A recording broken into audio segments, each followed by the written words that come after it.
Yun, ano naman ang ating isang pasyente. Ang dadalhin doon. Ako, tuturo ko naman na rin. Hindi. Sa e-bike na lang. Kaso. Yan, dalawa na. Uy. Yan, dadalhin. Parang kay, narabisan. Tawa ka na tawa. Yun na rin pa, schedule ng turok na rin ngayon. Yan. Pasok mo dyan. Yun! Kasi Hello, good morning. Good morning. Kumusta ka? Nilagnat ka? Yan. Nilagnat ka? Naku naman. Nung kinabukasan, Pero okay naman. okay naman. Hindi naman yung parang sinat lang. Kinakabahan ka lang tayo. Totoo? Padalawang session na, Second dose.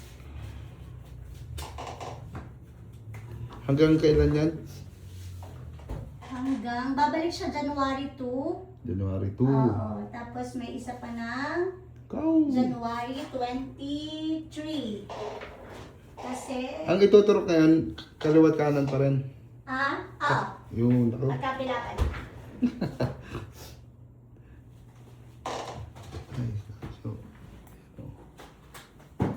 Yun nila ngayon sa may Barangay 4. Yan, mga anti-rabies.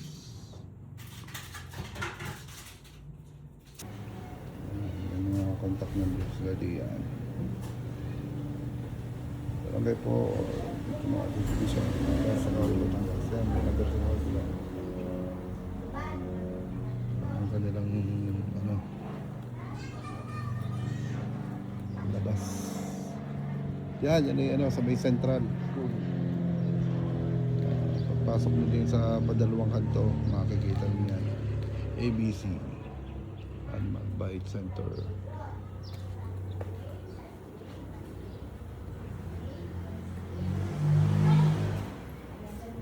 Yun. Tapos ngayon, nakita mo ulit yung pusa.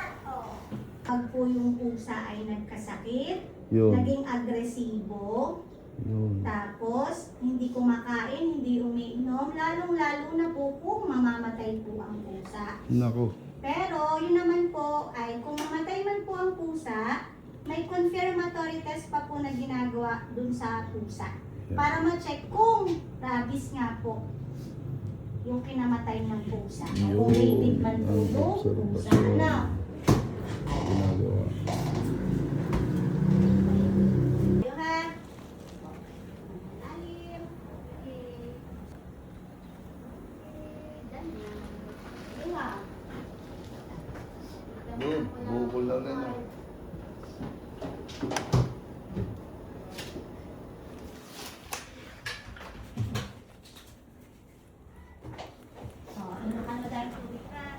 Tapos, babalik ka sa parihan Yun. lahat ng bawal ha.